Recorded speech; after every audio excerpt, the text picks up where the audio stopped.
Dicen que la sonrisa sardónica significa risa de desprecio, de ironía, de prepotencia, risa falsa, risa extraña. También se dice que esa tradición viene de un término médico, de comer unas hierbas propias de la zona de los sardos que provocaban una especie de rictus, de sonrisa al mismo tiempo que producían un gran dolor. También se decía que los sardos más jóvenes solían matar incluso, leyenda o no, a los miembros más ancianos, a sus propios padres incluso, en un barranco, entre extraños cánticos y risas. De ahí viene eso, risa sardónica. ¿Y por qué hablo de este término? Porque a mí es lo que me parece que surge, quizás sea mi imaginación, no lo sé, pero a mí, estando en el estudio preparando el programa, me ha venido esa escena. Un hombre con una gorra blanca, mirando desafiante, con esa risa extraña antes de actuar. Bueno, pues detrás de esta imagen, muchas más cosas, sorprendentes sin duda, alarmantes para algunos sin duda también, las claves que vamos a dar. Pero tenemos que hacerlo. Esta semana está llena de conspiración, llena de enigma, y la analizamos a fondo en vuestro programa, Milenio 3.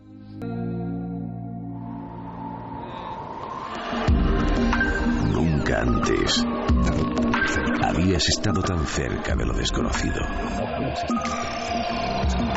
Milenio 3. Cadena Ser. 1:43 con Fermín Agustí en nuestra redacción y con Noel Calero con estos sonidos. Sonidos de misterio y de conspiración. Porque esto no es solo un acontecimiento, unas bombas. Esto no es solo que esta misma semana haya llegado un sobre con una sustancia terrible.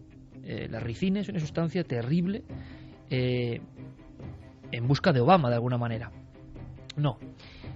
Esto es que ya el ámbito de la conspiración está llegando a unos niveles como nunca antes habíamos vivido, creo yo.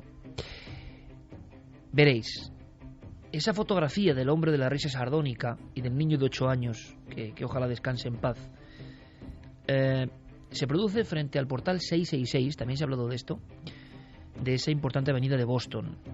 La gente de Boston, por cierto, ha dado un ejemplo, ¿eh? La gente de Boston, todos a una, han ido a buscar a los sospechosos, ahora hablaremos más, pero a veces uno se siente empequeñecido viendo ciertas reacciones en ciertos lugares, ¿no?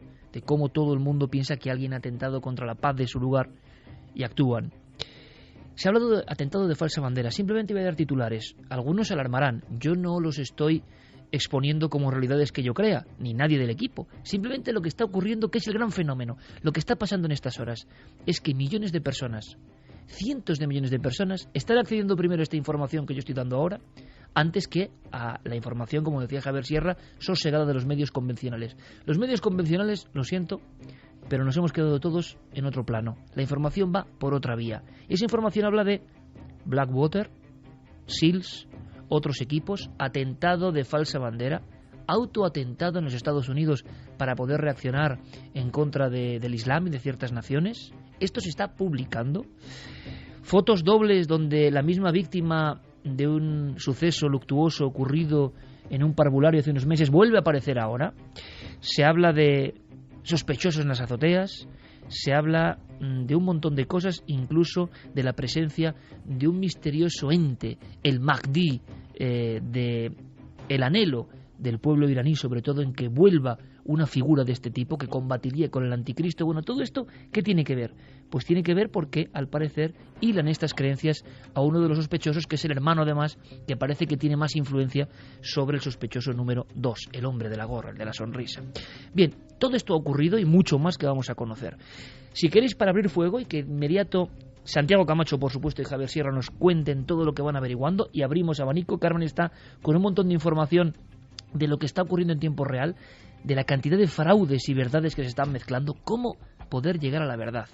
Lo primero que me llamó la atención en esta historia de Boston, aparte del drama evidente, es que se publican al día siguiente, compañeros, unas fotografías de unos tipos singulares que parecen paramilitares. Les fotografían una especie de símbolo o de calavera, y yo no sé si les fotografían o se lo añaden con Photoshop, porque aquí estamos ante la gran encrucijada. Ya no solo la información fluye libre por todo el mundo a la velocidad de la luz e impacta en todo el mundo como ningún otro medio soñó jamás, sino que la informática nos permite herramientas que deforman la realidad. Ya no sabemos si el tipo de la gorra estaba allí o no estaba, sinceramente. Parece que sí, pero puede que no, no lo sé. Ya no sabemos si la autopsia de Santiago Camacho que ha mostrado, o me ha mostrado a mí en la redacción, es real o es otro cadáver con otra cabeza, que es la del asesinado en otra perspectiva. Ya no sabemos si la calavera o el símbolo de estos paramilitares era o no es. Bueno, abrimos fuego, de alguna forma, en este asunto, con Enrique de Vicente, que también se hace portavoz, no porque él lo crea, sino que empieza a resumir información que está impactando ahora mismo. Y la primera, y empezamos con eso, compañeros, es los extraños personajes, esto parece lo de JFK, que deambulaban por la zona, han sido fotografiados, y qué significa que estuviesen ahí precisamente minutos antes del estallido de las bombas de Boston. Rápidamente han surgido en Internet dudas de todo tipo y cuestionamientos hablando de terrorismo de Estado y de cosas similares. Pero hay otras posibilidades, y es, por ejemplo, que algún grupo privado haya intervenido para servir a intereses ajenos completamente a cualquier gobierno secreto de Estados Unidos para provocar este incidente. Hay algunas supuestas evidencias que para algunos apoyarían esto. Sobre todo, toda una serie de fotos en las que se observa a paramilitares privados que están actuando en torno al lugar de los atentados.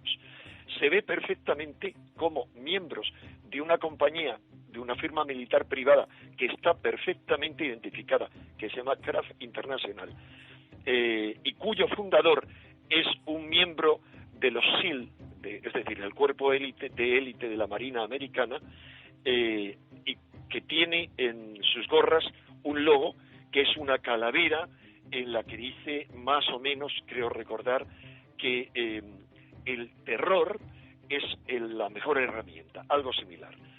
La cuestión es que vemos perfectamente cómo a estos contratistas están actuando en el sitio donde estallan las bombas, antes y después de las bombas. Van perfectamente uniformados y algunos de ellos llevan, al menos todas las que yo he visto, mochilas a sus espaldas.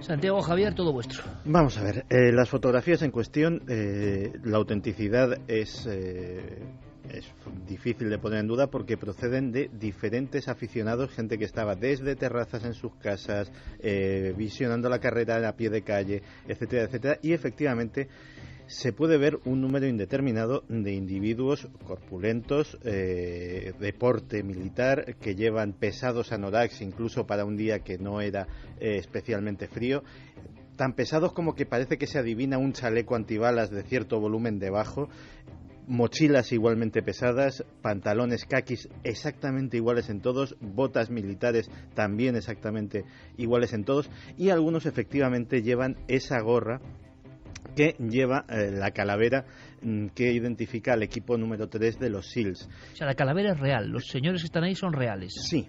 Ahora bien, si vas a hacer un atentado, y más gente que ha estado en los SEALs o que son SEALs en activo, que una de las cosas, hemos hablado aquí alguna vez cuando sucedió lo de la muerte de Bin Laden. Hemos hablado aquí alguna vez de la excelente preparación de ese grupo, que entre otras cosas incluye el hacerse invisible en todos los entornos. Para que nos entendamos, es el grupo que hablaba esto hace poco, que han muerto todos los que hicieron la operación de Osama Bin Laden. Efectivamente, o casi todos. Quiero decir, hay formas de ser más discreto. Lo cual no quita para hacernos ciertas preguntas, porque efectivamente hay el testimonio de Alistair Stevenson, que es el entrenador del equipo de atletismo de la Universidad de Mobile y que participaba en la carrera, que dice que efectivamente le avisaron a él y a otros corredores de que había él se interesó al llegar a la línea de meta porque vio unas medidas de seguridad extraordinarias. Y le dijeron que que se estaba llevando a cabo algún tipo de ejercicio para prever un simulacro de aviso de bomba. Así se lo tomó, pero que esa coincidencia entre el ejercicio y la bomba real se haya dado, pues nos puede indicar que pudiese haber una sospecha, un aviso previo, algún tipo de conocimiento de que esto iba a suceder, que no se quiso alertar a la población, que no se quiso montar un escándalo o suspender la carrera, y que sin embargo esto evidentemente no pudo ser controlado. Sí, esto es así, es horrible, ¿eh? Hay algunos corredores que han estado muchas veces en esa carrera de Boston, y en algunos medios de comunicación, entre ellos una radio de la localidad, aseguraban que nunca han hecho un simulacro de bombas. No había ocurrido otras veces. Que no había ocurrido otras veces, y que en esta ocasión incluso vio como perros, policías, estaban investigando algunas bolsas, como la gente que estaba en las azoteas eran gente de las fuerzas de seguridad y que estaban armados por si ocurría algo, y que además desde los micrófonos y desde los altavoces se dijo que se estaba haciendo un simulacro por si pasaba algo, que previeran las medidas de seguridad que tenían que tomar. Y eso, según decían los corredores, muchos de ellos, los que escucharon todo esto, no había ocurrido nunca, con lo cual ya corrieron en un estado de nerviosismo. Javier Sierra mostraba recién salida del horno la portada del Mundo con una información que es verdad que impresiona. Ya yo no sé qué es verdad y qué no es verdad, que es la incertidumbre. Este es el nuevo actor no invitado en todo, ¿no? La incertidumbre gráfica, documental, historiográfica, pero hay una portada del Mundo que da un dato que, si es verdad, es estremecedor. Sí, la portada de mañana del Mundo dice que el segundo sospechoso, Sohar, tuiteó en el maratón de 2012 una amenaza coránica. Es decir, que desde hace un año ya existía el indicio de que, en fin, había por lo menos una persona en el entorno de Boston que profería amenazas sacadas del Corán, suras del Corán, que habían sido utilizadas por extremistas islámicos. ¿Y se sabe cuál es el contenido del Twitter exactamente? Sí, se sabe perfectamente cuál es el contenido de ese Twitter. Él lo emite a las 6:42 de la mañana del maratón del año pasado de Boston, en el que dice: gastarán su dinero y se arrepentirán, serán devorados. Es la sura octava del Corán.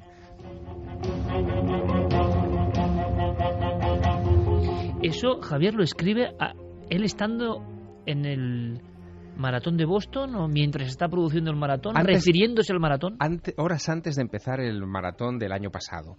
Al parecer este mismo joven, porque tiene 19 años, había estado, según las investigaciones del FBI que se han realizado en las últimas horas, tuiteando algunas frases de vez en cuando contra el maratón de Boston desde el año pasado. Exprofeso contra el maratón, porque sí. Te pregunto por qué, porque luego nos contará Santiago también la instrucción vía web de estos dos personajes. Pero claro, que hablen de una sura del Corán, dices en concreto, y que coincide en la fecha con el maratón de Boston contra Estados Unidos, contra el imperialismo, pero claro, que hablen refiriéndose exactamente a esa manifestación popular atlética que es el maratón de Boston, ya te deja un poco... Es más, el 22 de abril del año pasado, el 2012, el propio Yahar ya decía en Twitter: moriré joven, como...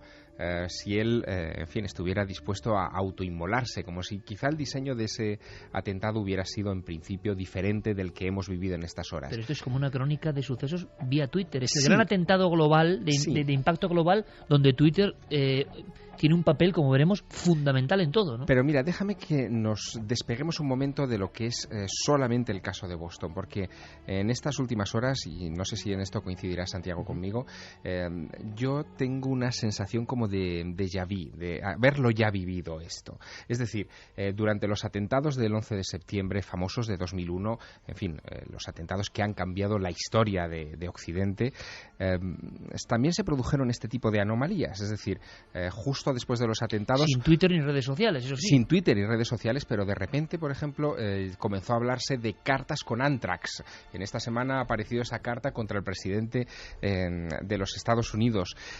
Surgen este tipo como de informaciones contradictorias, rumores, como también surge la información de que los servicios secretos norteamericanos estaban siguiéndole la pista a los pilotos del 11S desde hacía meses. Y aquí de repente acabamos de saber, porque esto es una información de Reuters de hace unas horas, que el FBI seguía por instrucciones de los servicios secretos rusos a estos dos jóvenes que ya habían hecho manifestaciones, en fin, antiamericanas, y al ser de origen checheno habían despertado las suspicacias. Es como un bucle, en Rusia. Sí, exactamente, es como un bucle. También hemos sabido que el primer sospechoso, Tamerlán, estuvo unos meses antes del atentado en Rusia, en Chechenia, parece que instruyéndose, estas son cosas que el FBI ha divulgado en estas últimas horas, instruyéndose para cometer este atentado. En fin, todo esto... Lo que pasa es que dejaron de lado toda la investigación. Exacto. O sea, se llegaron a entrevistar con él. Como en el 11S. Hicieron preguntas. Bueno, es que es lo mismo sabían, que el 11S. claro, es lo mismo. Sabían que iba a viajar a su país. Sabían que tenía cierta conexión con grupos terroristas. Y aún así, carpetazo, cierran el asunto... Y mira, y luego pasa lo que pasa. Noticia de última hora, porque ha salido exactamente hace menos de 60 minutos. Dice, Obama ha convocado al Consejo de Seguridad Nacional para continuar reuniendo, textual, la información con el fin de responder a las preguntas que aún no han sido resueltas, que no se han... Que son muchas. Dirimido satisfactoriamente, y son muchas, ¿no, Santiago? Son muchas porque vamos a situarnos de una forma racional. Estamos hablando de dos jóvenes norteamericanos, es decir, Tamerlán era un adolescente cuando llegó a Estados Unidos, su hermano era un niño pequeño, fueron socializados, crecieron, se educaron, hablaban evidentemente el idioma perfectamente y se han radicalizado y han llegado a este punto dentro de los Estados Unidos. No es gente que haya pasado penurias en un campamento en Palestina, no es gente que le hayan caído las bombas encima en Libia, no es gente que haya tenido que pasar una guerra en Afganistán. Es gente que ha vivido toda su vida en la comodidad de los Estados Unidos. Perdona, Santi, un apunte. Lo que se está diciendo de Tamerlán, del mayor, él es verdad que llega unos meses antes a Estados Unidos. ¿Sabéis qué día dicen en las redes que le dan la nacionalidad? El 11 de septiembre del año 2012.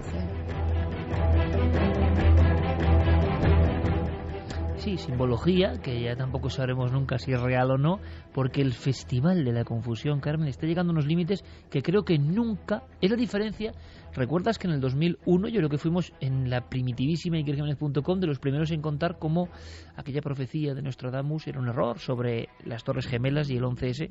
Como las fotografías estaban trucadas, las de las Torres Gemelas que parecía que salía una cara, pero como claro, el helicóptero que decían que había sido la última filmación era falso. Parece que eso es arqueología comparado con la influencia ahora mismo de Twitter y de las redes sociales. Y a mí sí me gustaría, de verdad, esta noche, saber vuestra opinión, porque ya solo con ese sondeo vamos a tener una percepción. Podemos dar primero datos de encuesta, eso sí, para ir viendo un poco la votación por dónde va.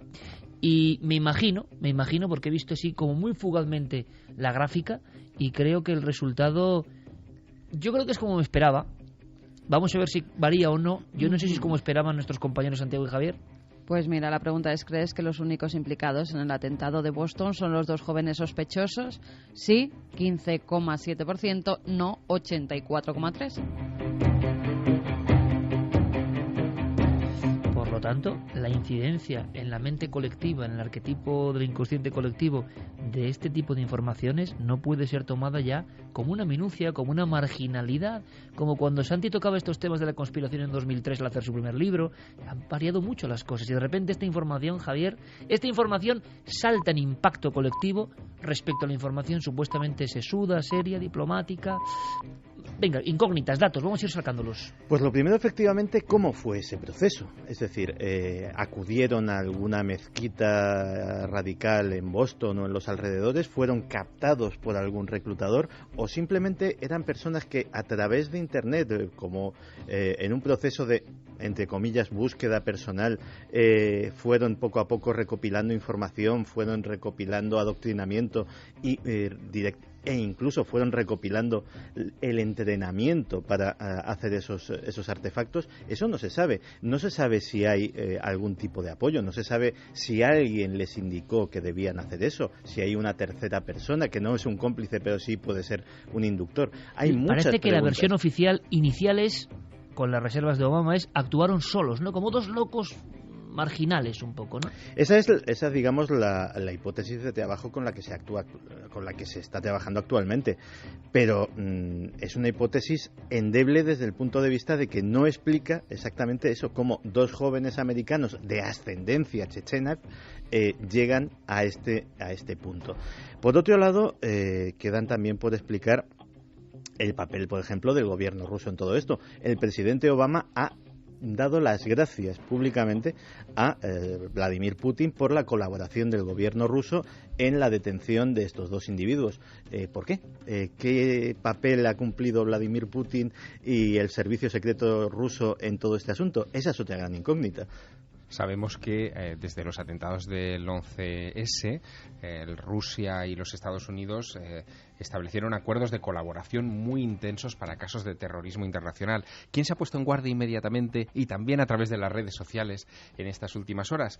Pues nada más y nada menos que el líder de la República Caucásica de Chechenia, Ramzan Kadyrov, que ha hecho unas declaraciones que son bastante tremendas. Dice que cualquier intento de trazar un vínculo entre Chechenia y los hermanos Tsarnaev, si son encontrados culpables, será en vano.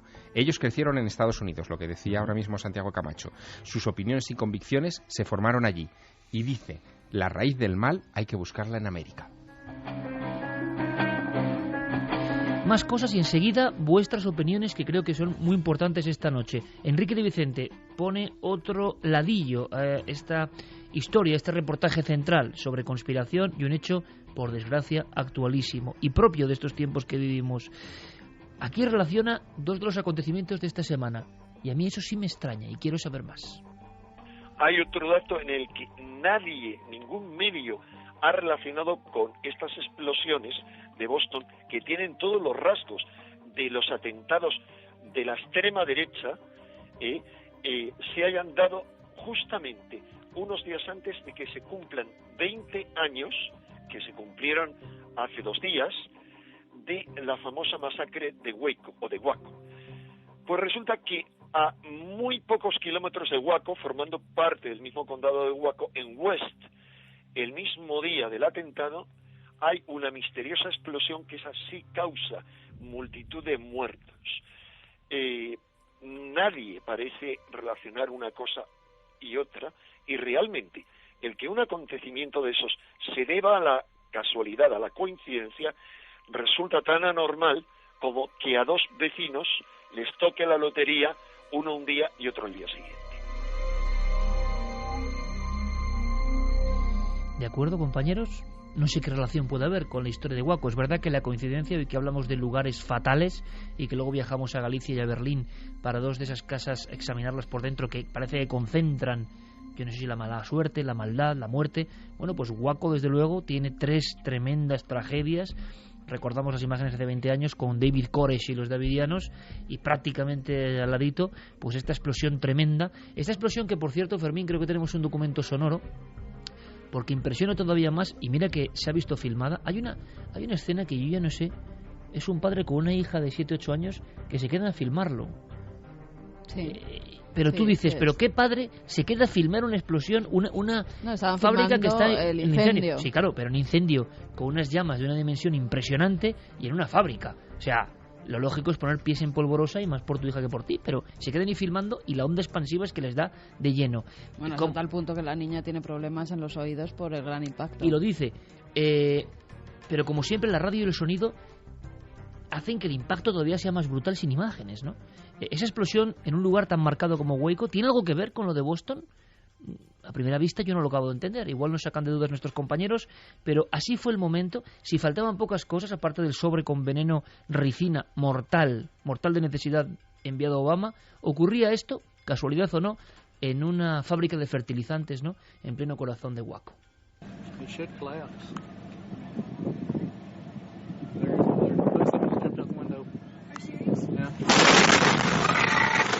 Oh, you okay?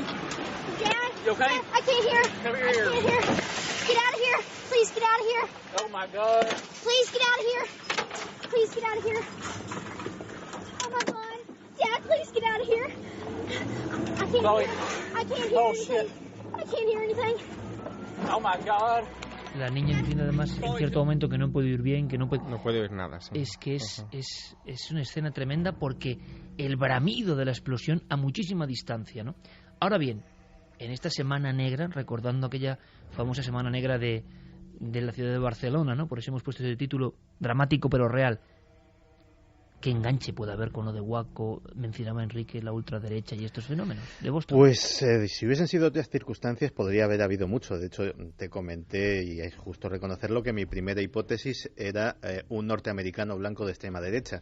Es verdad, tú me dijiste, Iker, igual si esto es así, hablaremos del terrorismo blanco en Estados Unidos. Sí, porque evidentemente la factura de los atentados olía a aficionados, digámoslo así, el nitrato de amonio, las ollas a presión, no era, digamos, algo montado por una... Ollas españolas, por cierto. Ollas españolas, sí. Sí, aunque no tiene nada que ver. Claro, claro. O sea, la marca La Pobre no tiene... Eso, como no mucho tiene sería buena señal de que todavía exportamos algo en este país. Pero... si hubiese sido así, sí, porque efectivamente no hay que olvidar que el segundo atentado más grave de la historia de los Estados Unidos, que es el atentado también con nitrato de amonio, parece ser que es el gran protagonista de esta noche, al edificio federal de Oklahoma City, llevado a cabo por Timothy McVeigh, fue un homenaje a las víctimas de Waco, fue un homenaje a los davidianos. Se hizo en el tercer aniversario, quiero recordar que fue el mismo día, el mismo 19 de abril. ¿Homenaje a Waco? Sí, así lo declaró Timothy McVeigh, que había sido precisamente pues a las víctimas del gobierno federal que había asesinado a David Koresh y a sus seguidores davidianos. Pues Timothy McVeigh, que era creyente en esa conspiración, se había tomado el brazo de la venganza y asesinó a 100 y pico personas, entre ellos muchísimos niños, porque el edificio federal de Oklahoma City tenía una guardería que fue precisamente la zona más afectada por la explosión, y fue precisamente por esta razón. Y en este caso la explosión de ese lugar también ha coincidido, sí, en los días, pero... Ha coincidido en la semana, pero el final del asedio de Waco fue el 19 de abril. El 19 de abril se cumplieron exactamente 20 años, fue en 1993, y digamos que si hubiese sido la autoría, pues precisamente esto, de un grupo paramilitar de extrema derecha, que hay muchísimos y hemos hablado alguna vez de ello en este programa y en Cuarto Milenio en Estados Unidos, pues sí, podría haber habido una relación muy clara. Tratándose de dos jóvenes musulmanes radicalizados, pues desde luego la relación es nula. Vamos a hacer una cosa, rápidamente, primer sondeo de las opiniones de nuestros oyentes y sus twitters. Ahora comentaremos la importancia de Twitter, cómo incluso toda la maratón estaba registrada foto a foto gracias a Twitter, cómo gracias a Twitter ha llegado incluso la primera marea de pistas importantes para la policía, es decir, y es un fenómeno inevitable y que ayuda en ciertos momentos a la consecución de objetivos, pero por otro lado también empantana con cuestiones absolutamente falsas y que confunden a la gente, ¿no? Vamos a escuchar precisamente esa voz popular de los oyentes y ahora continuamos con más enigmas. Vamos a escuchar tanto Twitter como Facebook, nuestros amigos y Google Plus, que nos van mandando sus opiniones a través de estas vías. Asier Vargas nos dice: buenas noches, vaya semanita negra y todo lo que hay en ese atentado es muy oscuro, pero lo más doloroso son esas víctimas. Yo tengo mis dudas. ¿Qué haría ese hombre en la azotea? Un saludo a todo el equipo. Yo lo sé. Vale, primera clave, hombre de la azotea. Es que además la propia audiencia va sacando claves, códigos, se habla, y recuerdo, por cierto, yo creo que a compañeros de programas deportivos, por ejemplo como Punto Pelota, que lo estaba viendo, me sorprendió la cobertura que hicieron, muy pegada a la actualidad, y yo quiero felicitarles sinceramente. Y hablaban en ese momento, claro, yo luego creo que también todo estaba llegando en tiempo real, ¿no? Y por lo tanto muchas veces se dicen cosas por la propia aceleración, pero hablan de una persona que huye en una azotea, ¿no? Y creo, claro, ya no sé qué es verdad y qué no, que era el Santiago Camacho, entre comillas, de aquel edificio, ¿no? Pues sí, el famoso hombre de la azotea no identificado ya ha sido identificado.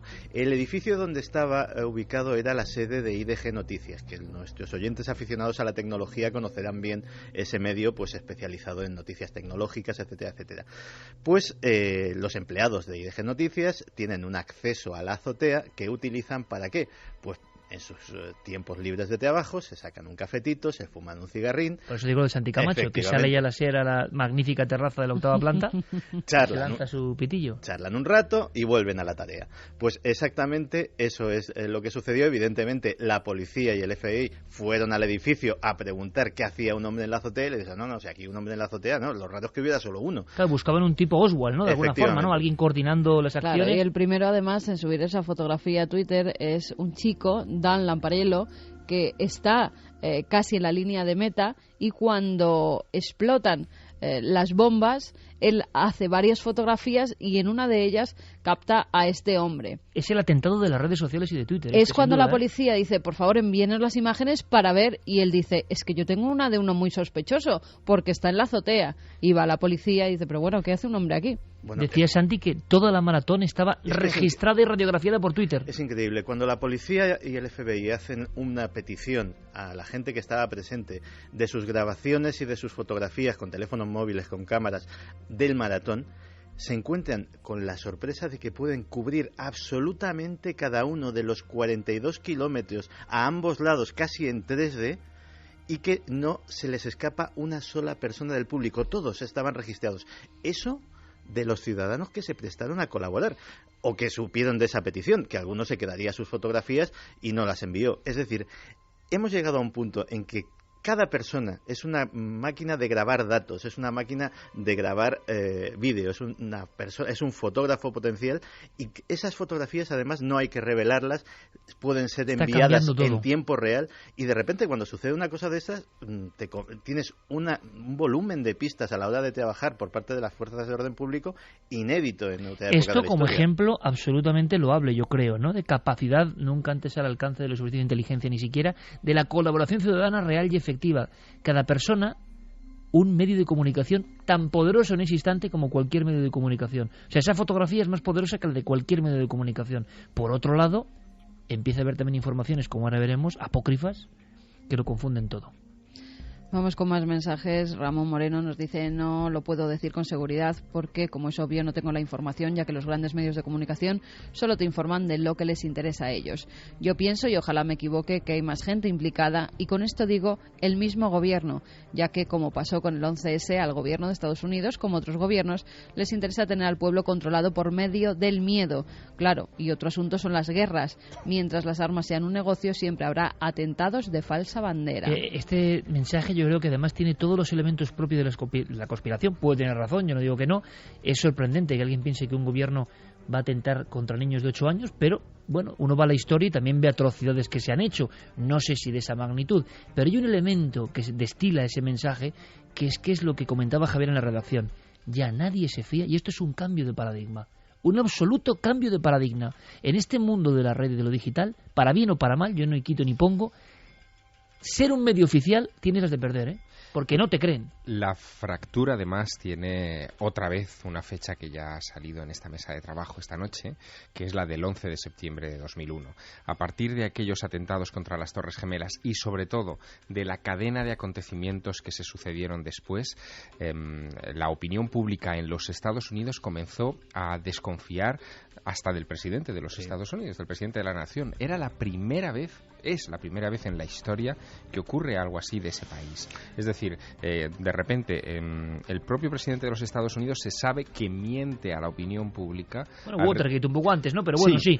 En la era de lo digital está claro. Sí, sobre todo a raíz de la invasión de Irak, del envío de tropas masivas a ese país y de la búsqueda de esas armas de destrucción masiva que desde luego nunca aparecieron, pero que sirvieron para derrocar a un régimen que era incómodo para los Estados Unidos. Si se miente en eso, es lógico pensar que en muchas otras cosas también se ha estado haciendo antes y se va a hacer después. Y en un acontecimiento como este también es lógico sospechar.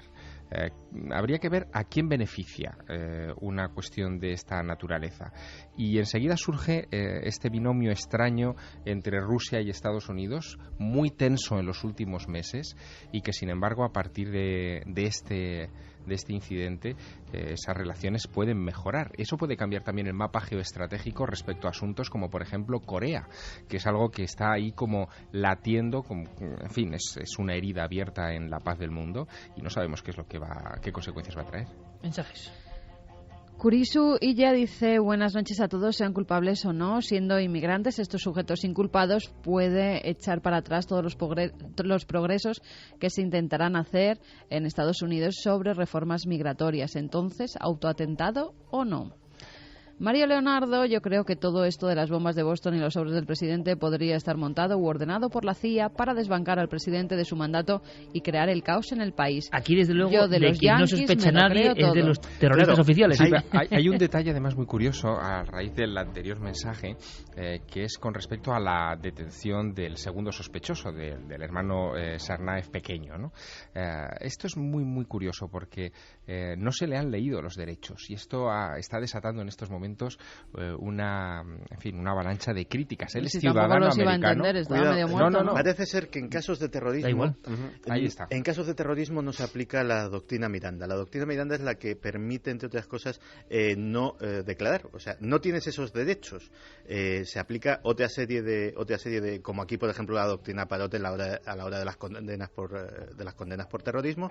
Pues allí, precisamente a raíz del 11S, se dictaminó que la doctrina Miranda no era aplicable a los terroristas, por lo cual no se le leyeron los derechos porque no tiene esos derechos. Así de claro. Y la aluvión de críticas es porque no se le leen los derechos. Ahora han salido varios. Pero de todas formas, ¿quién está ahí cuando es la detención para decir que no se le han leído los derechos? No, las propias autoridades dicen que no les han leído los derechos. Las propias autoridades.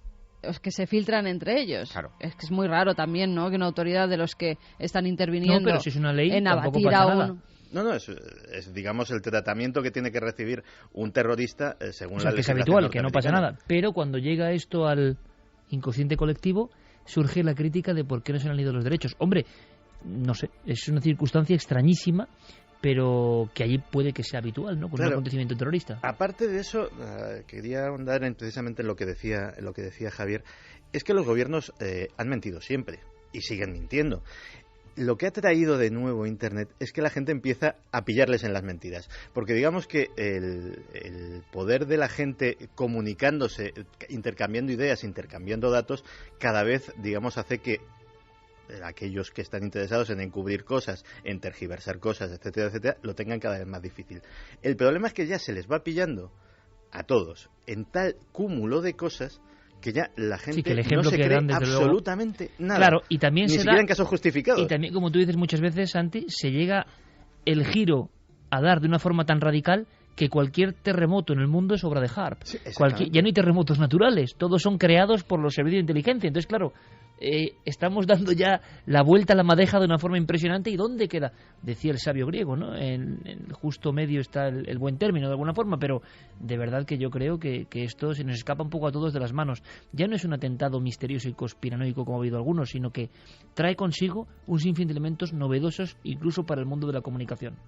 Miquel Aldama dice, según el Boston Globe, el hermano mayor de los dos sospechosos de las bombas de Boston viajó hace varios meses a Rusia y, según sus compañeros de boxeo, recordad que los dos hermanos querían distinguirse en algo y lograr la nacionalidad americana por medio del deporte, el hermano mayor regresó de Rusia totalmente cambiado y con otro carácter totalmente diferente al que tenía antes del viaje. Hay una fotografía, vamos a contar varias cosas, pero hay una que es como otro de los grandes iconos ya de la desinformación, pero que se ha retuiteado por millones de veces. Una doble foto, decíamos, misma víctima en dos lugares diferentes, y mucha gente, sin analizar nada, o sea, con el impacto de la visión, montando unas campañas tremendas, no se engañan, porque hay una misma víctima en el asunto del parvulario y el tiroteo, y aquí se inventan las víctimas. Sí, hay una doble fotografía. A mí me llegaba y me quedaba un poco impactada porque es cierto que esa fotografía salió en el tiroteo de Sandy Hook. Era la directora del colegio, la primera además que sale cuando oye un ruido. Ocurrió hace unos meses. Y pues ese muchacho es una de las primeras personas, de las primeras profesoras y en este caso directora, que mata en esa escuela.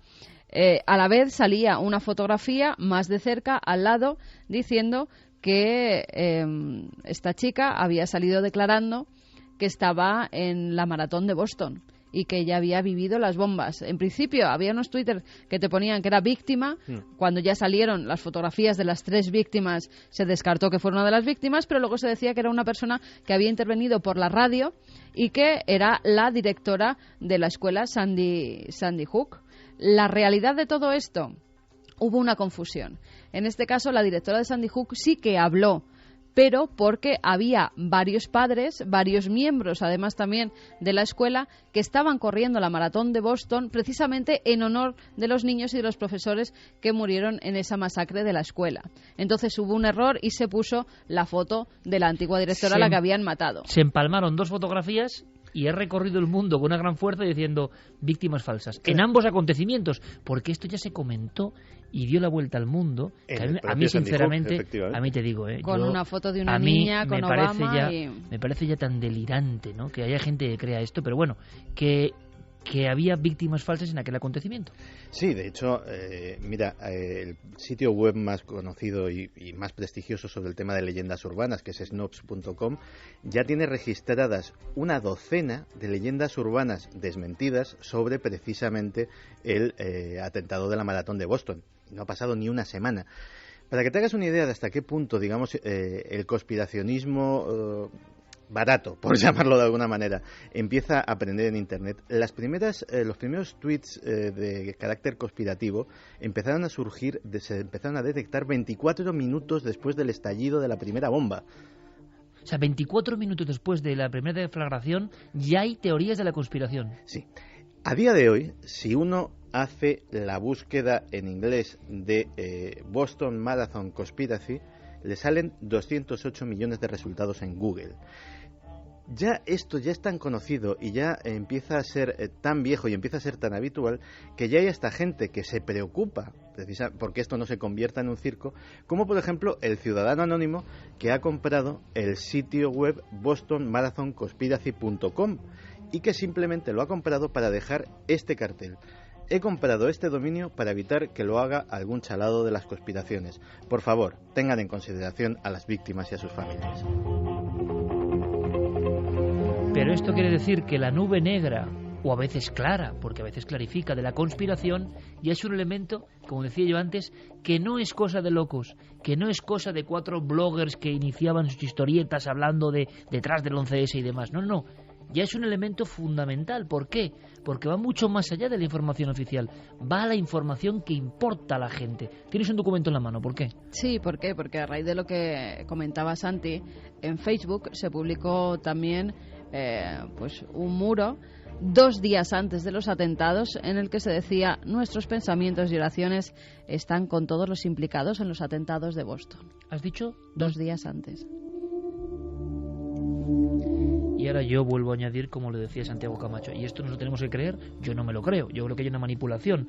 También hasta qué punto la mente humana llega a ser retorcida para hacer gracietas o para intentar conseguir cierta popularidad o que se hable de esto generando ese tipo de cosas con tan mal gusto. Bueno, hay una que es absolutamente demencial, que es la manipulación de un capítulo de la serie de dibujos animados Padre de Familia.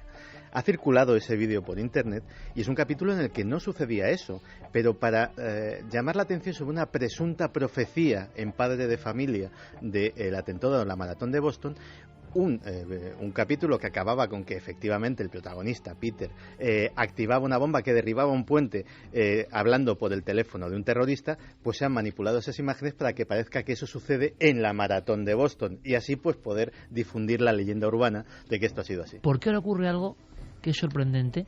Y quiero además, Javier, que nos cuentes algún detalle del siguiente corte de Enrique de Vicente, que es potente porque ya mete el mundo de las creencias islámicas y es muy interesante. Pero claro, ya no es que la información corra supersónica y le dé igual. Sí que hay un cambio importante y algunos grandes de esa conspiración, no sé si de barata o deluxe, no lo sé, pero ya lo informaban y me parece muy interesante. Internet homogeneiza todo. Ya nadie es más que nadie. Ya un gran medio en Internet pues puede tener más o menos impacto dependiendo de la noticia, no del medio que sea. Ojo, y esto hace que todo cambie. Todo ha cambiado y quien no quiera verlo le va a pillar la marea. Pero lo interesante o lo inquietante es que también ha cambiado la herramienta con la que cualquier persona desde su propia casa puede modificar un capítulo de Padre de Familia, puede colocar una fotografía falsa, puede cambiar una cabeza de una autopsia o puede poner una gorra donde no está y mandarlo de inmediato al mundo virtual con una audiencia de miles de millones de personas. Esto es un territorio con unas posibilidades infinitas, para bien y para mal, como siempre. Pero hay un personaje, el Mahdi. Su simple eco puede resultar eso, entre fascinante para algunos y casi satánico para otros, ¿no? Dicen, bueno, ¿qué es? ¿Qué representa? No lo sabemos, no lo conocemos, pero Enrique de Vicente tiene claro que hay cierta conexión. Bueno, ¿cómo? ¿Antiguas creencias relacionadas con todo esto del atentado de última hora? Nos lo cuenta y Javier Sierra nos da un apunte. ¿Para qué sirven, en teoría, para los conspiranoicos atentados como este? Es muy simple, para provocar una guerra contra el islamismo radical, porque todos los prospectivos calculan que en cosa de medio siglo, si no se le frena de forma radical, el Islam podrá haber conquistado la práctica totalidad del planeta. Hay una primera pista que apunta ya directamente hacia Irán, que puede apuntar hacia Irán en este atentado de Boston.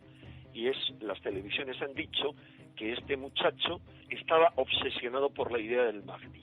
El Mahdi es el Mesías que espera el Islam y al que esperan de forma ferviente el presidente Ahmadinejad y muchos dirigentes de Irán, que aparecerá para combatir al anticristo occidental y instaurar otra forma de Islam. 2:26. Tenéis las vías abiertas, por supuesto, a través de Nave del Misterio, en Facebook, en Twitter, en Google+, una encuesta que cómo va, Carmen, lo comentamos para saber exactamente en cada momento si esa balanza se ha movido o no se ha movido, o sigue todavía el platillo de uno de los lados de la conspiración. Muy poquito. ¿Cómo es? Sí. Volvemos a repetir la pregunta, Iker. Todo el que quiera puede votar en ikerjimenez.com. La pregunta es, ¿crees que los únicos implicados en el atentado de Boston son los 2 jóvenes sospechosos?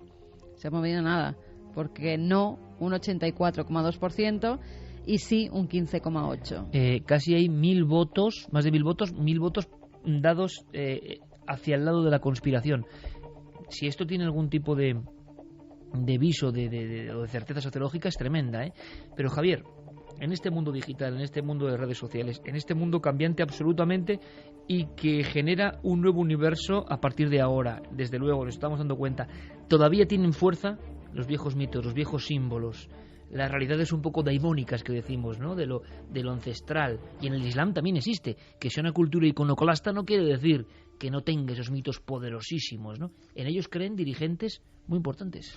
Sí, bueno, mencionaba a Ahmadinejad, Enrique de Vicente, pero es que el FBI, en este caso, siguiendo este caso de Boston, ha cerrado ya una cuenta de YouTube de Tamerlan Tsarnaev, donde él había hecho públicos varios vídeos en los que hacía apología de todas estas ideas. Esos vídeos ahora mismo están en proceso de estudio y ya aparecen esos nombres clave. Por lo tanto, se puede pensar que efectivamente había ciertos rasgos de fanatismo islamista detrás de todo esto. ¿Cuál es el problema? Pues que de nuevo se pone en riesgo las relaciones con islámicos tradicionales que no tienen nada que ver con estas ideas extremistas y que no llegarían en ningún caso a plantear una ofensiva de esta naturaleza. Pero bueno, este tema nos va a llevar a una situación bastante comprometida en las próximas semanas. Y luego un comentario, Iker. Antes comentábamos el asunto de que ahora un solo hombre a través de las redes sociales puede inyectar una información y cambiar un poco el panorama de la realidad. ¿Qué es lo que buscamos? Es decir, ¿qué es lo que buscan la mayoría de internautas que tienen redes sociales y que buscan de alguna manera darse a conocer a través de ellas? Buscan lo mismo que los grandes medios de comunicación: audiencia. Y esa audiencia se consigue en base muchas veces a exageraciones, a manipular exageradamente imágenes, vídeos, sin importar demasiado, porque ahí no hay códigos deontológicos ni profesionales, sin importar demasiado lo que se haga, y también ayudando a sembrar de caos y de información espuria en las propias investigaciones de los expertos, ¿no? Los vídeos de Tsarnaev son información útil, pero si aparecen más vídeos manipulados relacionados con este asunto, van a entorpecer, indudablemente van a ralentizar la investigación y pueden, que esto es lo más grave de todo, pueden llevar a conclusiones equívocas en una cuestión que empieza a ser sensible. Lo que parte de dos jóvenes de 26 y de 19 años, de repente puede afectar a relaciones internacionales importantes.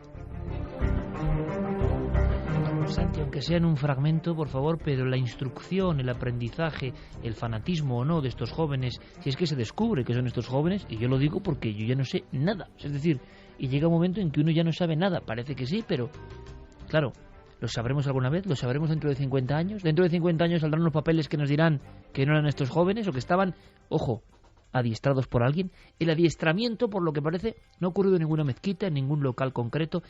Tampoco es un adiestramiento del mundo físico, es un adiestramiento digital. Como en tantos otros casos, hay quien habla, y no sé si era Bestringe, precisamente le he leído en alguna entrevista, hablar del fracaso absoluto de políticas de inmigración de este tipo, por ejemplo en Francia, y que este era otro ejemplo. Decían, yo no lo digo ni lo pongo ni lo quito, digo que he escuchado esta, y me pareció interesante, ¿no? Jóvenes de tercera generación ya, o de segunda generación, que en el fondo, a raíz del adiestramiento por Internet, saltan como un resorte buscando esas raíces o sobre todo ese fanatismo, ¿no? Aquí todo lo que habían hecho era estudiar o imbuirse de ciertas páginas que deben estar muy bien hechas, me imagino, porque parece que atrapan, que estimulan y que fascinan, ¿no?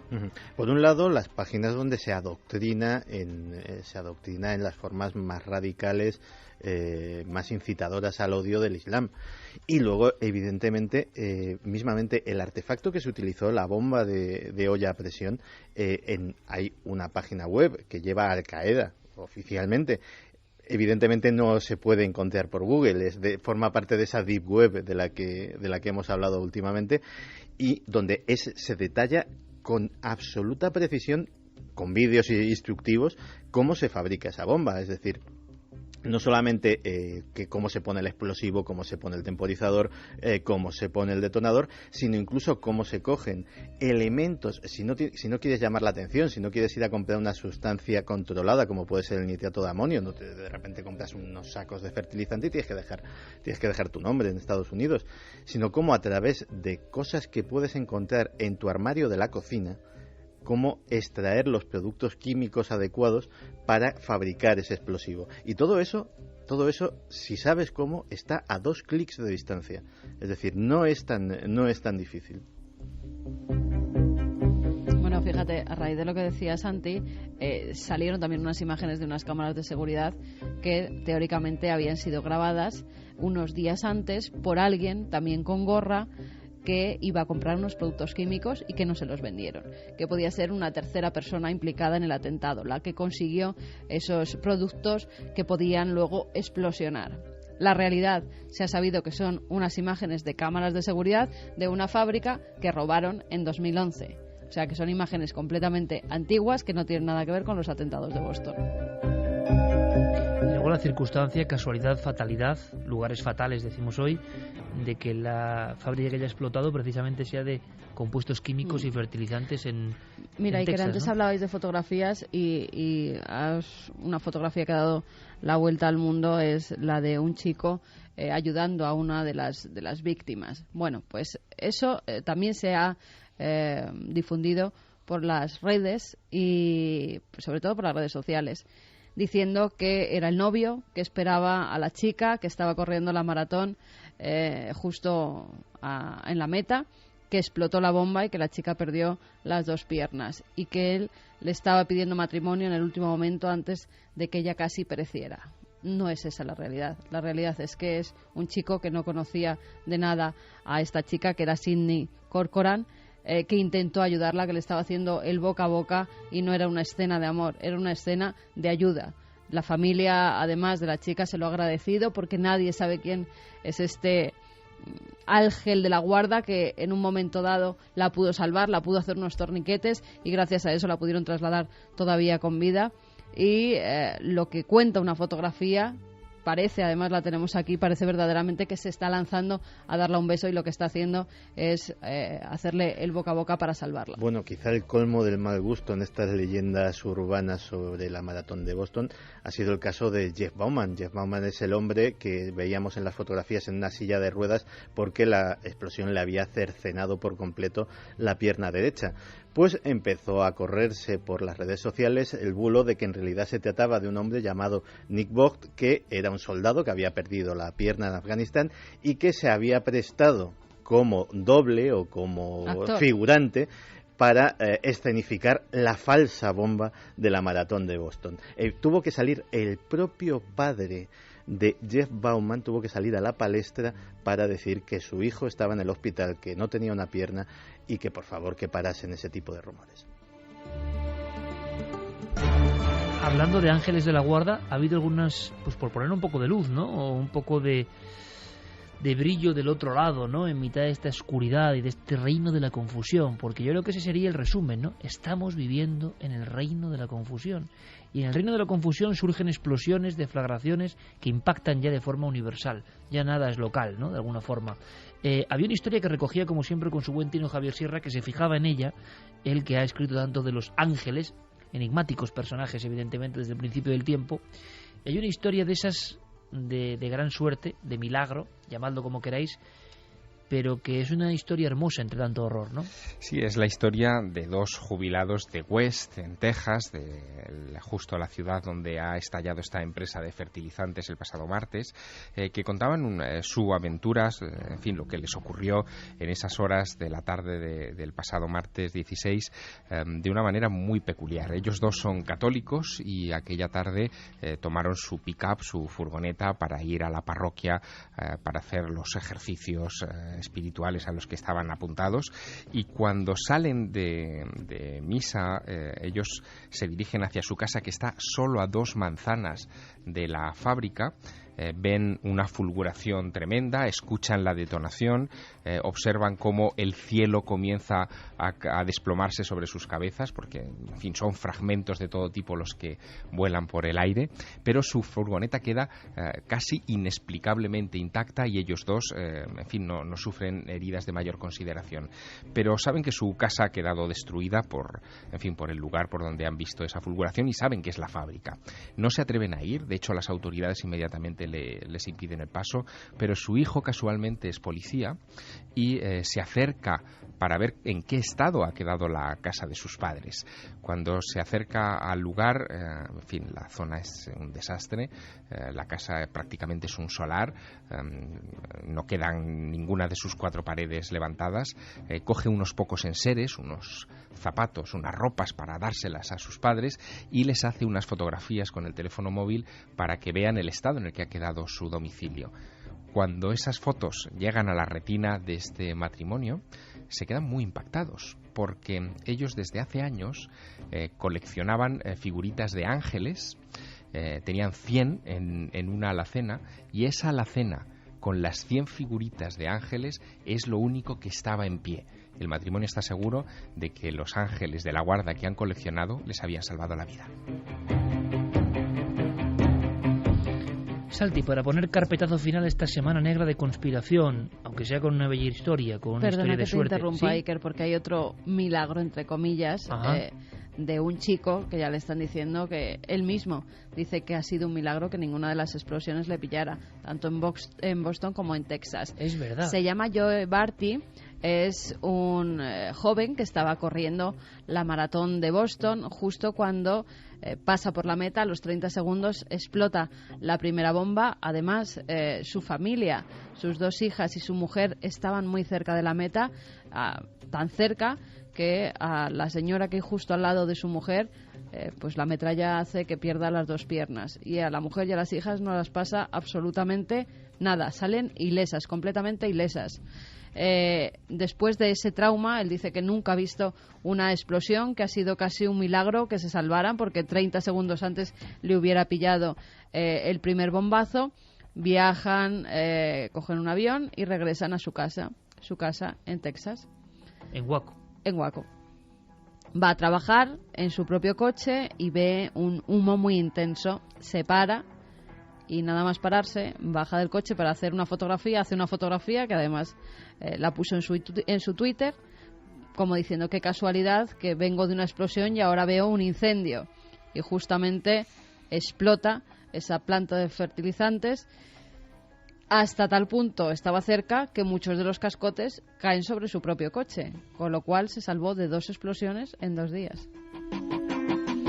Santi, apunte sobre ese sobre con una sustancia, la ricina. Yo he leído simplemente que provoca la muerte celular directamente, y me pregunto también cómo la naturaleza hace que en esas semillas en concreto me parece un misterio. Yo no sé si es que a mí me parece todo un misterio, pero esas semillas en concreto provocan la apoptosis y provocan la aglomeración de células y la muerte celular en poco tiempo.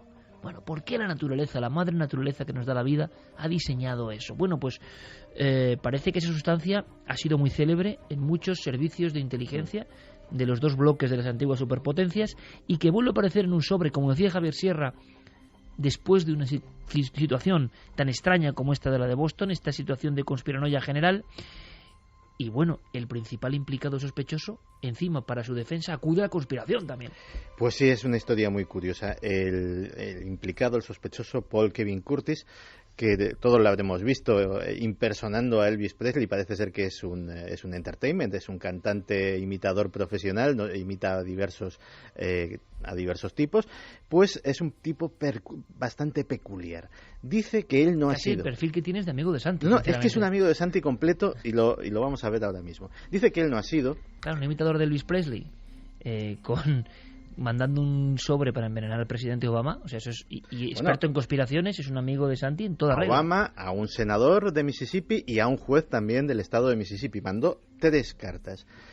Y este tipo, cuando se le ha pillado, pues según las declaraciones de su abogado, dice que es completamente inocente, que él es un chivo expiatorio, que ha descubierto una red de tráfico de órganos dirigida por el gobierno de Estados Unidos y que precisamente por eso le quieren quitar de en medio, que él no tiene ninguna relación con esas cartas y parece ser que era un teórico de la conspiración muy activo en diversos foros, en diversas páginas web muy conocidas. O sea, un forero de tus colegas, digamos, Ajá. es el que ha lanzado la carta contra Obama con ricino de verdad. Él dice con que ricino no. de verdad. Él dice que no. Él dice que no y su familia dice que costaba mucho que se tomase la medicación, literalmente. Pero la sustancia era ricina real. Sí, la sustancia parece ser que es ricina real, que además, como muy bien has dicho... Sustancia que te mata, ojo, ¿eh? No, que te mata a unas cantidades ínfimas, inhalada es mortal de necesidad. Con 1 miligramo creo que mueres. Sí, de hecho, tenemos el caso célebre del disidente búlgaro Markov, que lo mataron. Con el paragüitas, ¿no? Con el paragüitas en Londres, y la cápsula de ricina que le inyectaron con ese paraguas trucado era más pequeña que la cabeza de un alfiler. Y eso sirvió para que en 24 horas Markov estuviese muerto.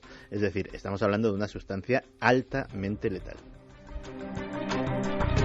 Terminamos con ronda de mensajes porque luego entre dos mundos vagaremos por esos lugares fatales. 2 casas sobre todo, que contaremos alguna más, han sido protagonistas. Merece su tiempo, el asunto es un dossier que pone los pelos de punta, pero terminamos esta carpeta de la conspiración y de la actualidad con mensajes de nuestra audiencia.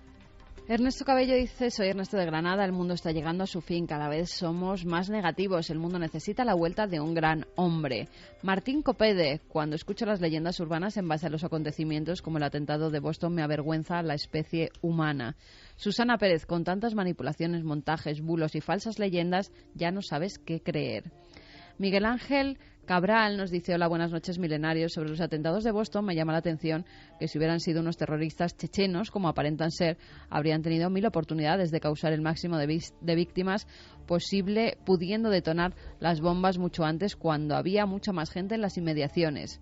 Esa Pero espera... igual no lo tenían tan fácil. No era, posiblemente sí era uno de los momentos de mayor afluencia. Ten en cuenta que después de la primera media hora es cuando entran lo que se suele llamar los charity runners, los que van allí, digamos, por pasar el rato, que son casi la mayoría. Es decir, están los que ya han llegado, los deportistas profesionales, etcétera, etcétera. Luego es cuando llega el grueso del pelotón, que son los aficionados, y precisamente es en ese momento cuando eligieron para detonar.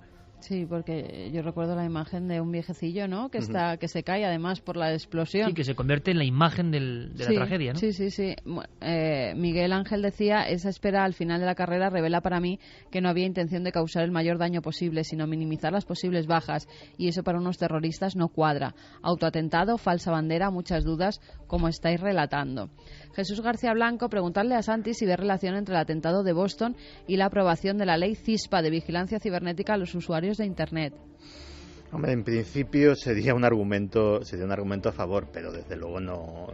Si está apuntando a que sería para favorecer. ¿Qué es esa ley, Santi? Es una especie de. Sí, es una ley, digamos, para intentar controlar un poquito más precisamente este tipo de cosas, sobre todo personas que accederían a contenidos potencialmente peligrosos para la seguridad nacional, entre otras cosas.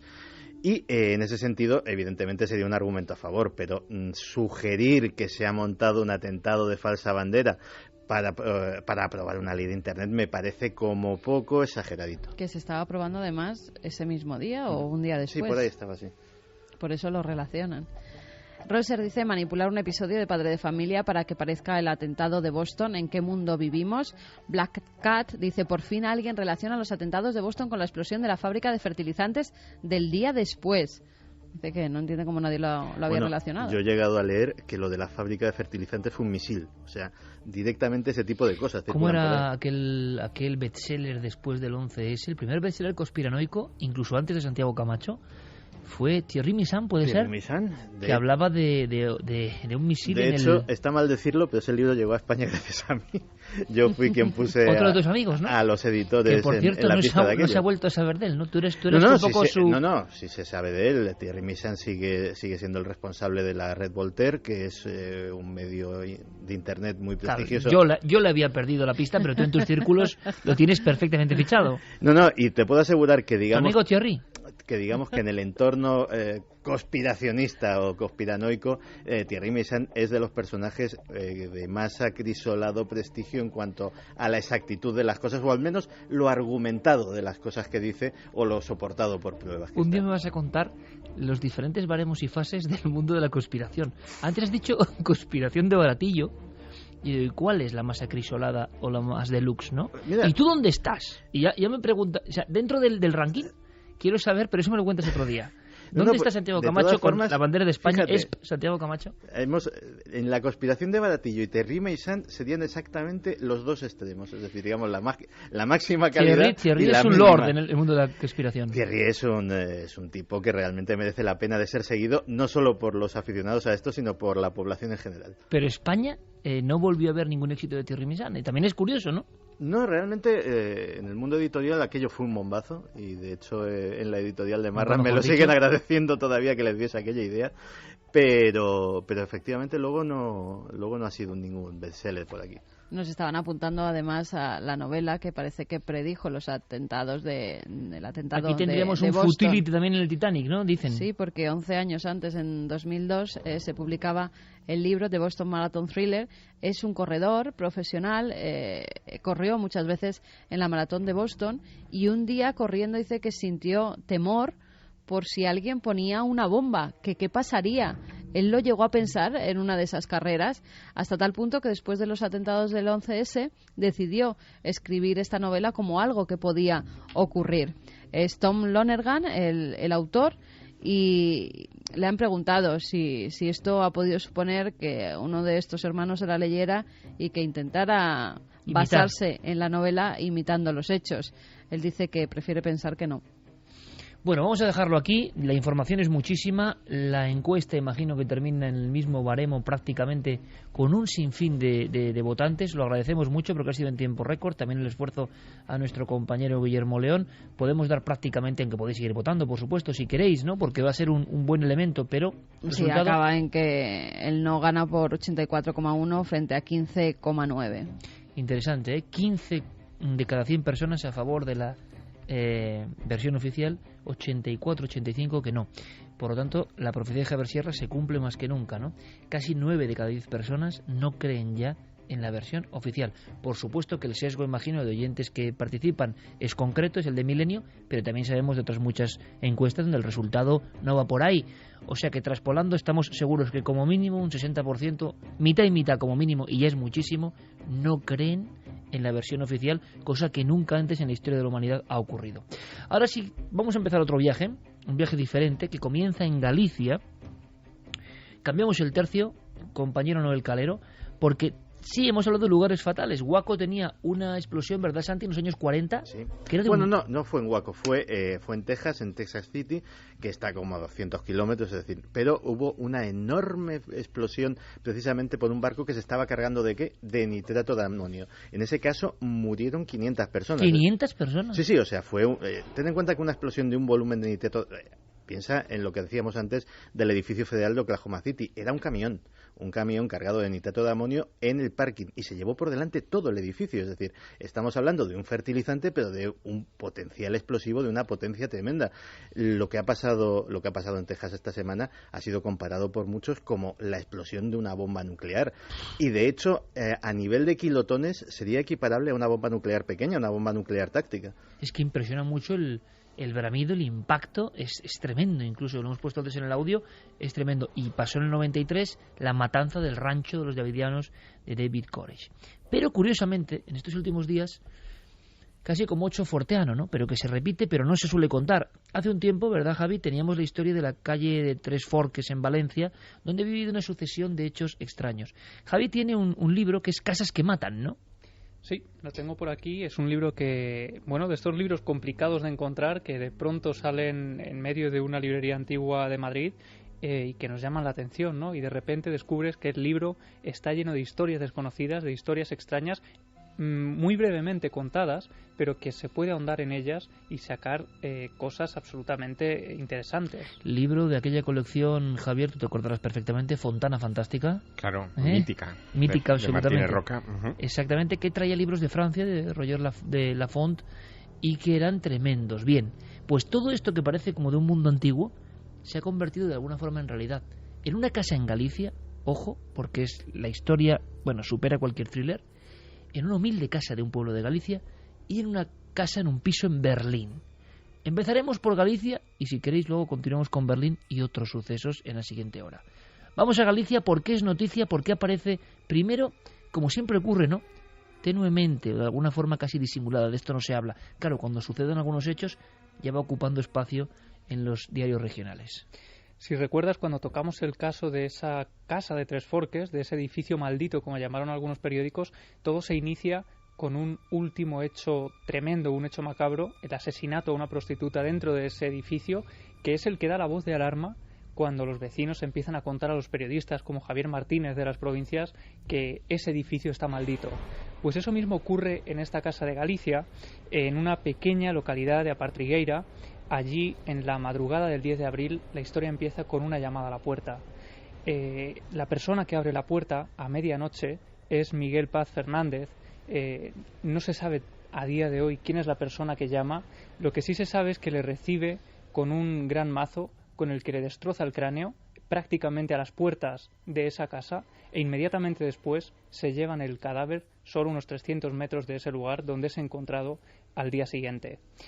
Inmediatamente los medios de comunicación se ponen en contacto con las autoridades de la zona para conocer qué es lo que está ocurriendo allí y allí acude Susana Luaña de La Voz de Galicia, que es la periodista que da la voz de alarma y que es la primera que se encuentra con esos vecinos hablando de una casa maldita en Galicia. Llegamos al sitio, al principio se sabe que hay una víctima, pues ya trascendía que había sido una muerte violenta, posiblemente Nacha, pero en ese momento no se sabía todavía quién era ni nada.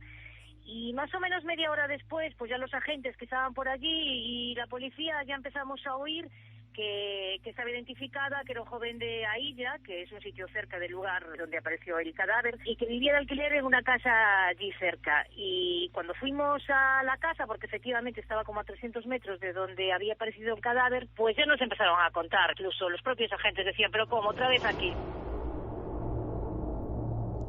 ¿Pero cómo otra vez aquí?